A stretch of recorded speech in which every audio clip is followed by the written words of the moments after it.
बेताल 25वीं कहानी। विराग में अंधा कौन। विशाला नाम की नगरी में पद्मनाभ नाम का राजा राज करता था। उसी नगर में अर्थदत्त नाम का एक साहूकार रहता था। अर्थदत्त के अनंगमंजरी नाम की एक सुंदर कन्या थी। उसका विवाह साहूकार ने एक धनी साहूकार के पुत्र मणिवर्मा के साथ कर दिया। मणिवर्मा पत्नी को बहुत चाहता था, पर पत्नी उसे प्यार नहीं करती थी। एक बार मणिवर्मा कहीं गया। पीछे अनंगमंजरी की राजपुरोहित के लड़के कमलाकर पर निगाह पड़ी तो वह उसे चाहने लगी। पुरोहित का लड़का भी लड़की को चाहने लगा। अनंगमंजरी ने महल के बाग में जाकर चंडी देवी को प्रणाम कर कहा, यदि मुझे इस जन्म में कमलाकर पति के रूप में न मिले तो अगले जन्म में मिले। यह कहकर वह अशोक के पेड़ से दुपट्टे की फांसी बनाकर मरने को तैयार हो गई।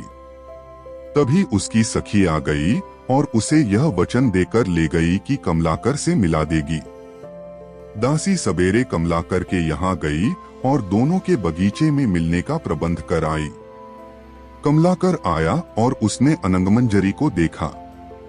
वह बेताब होकर मिलने के लिए दौड़ा। मारे खुशी के अनंगमंजरी के हृदय की गति रुक गई और वह मर गई। उसे मरा देखकर कमलाकर का भी दिल फट गया और वह भी मर गया। उसी समय मणिवर्मा आ गया और अपनी स्त्री को पराये आदमी के साथ मरा देखकर बड़ा दुखी हुआ। वह स्त्री को इतना चाहता था कि उसका वियोग न सहने से उसके भी प्राण निकल गए। चारों ओर हाहाकार मच गया। चंडी देवी प्रकट हुई और उसने सबको जीवित कर दिया।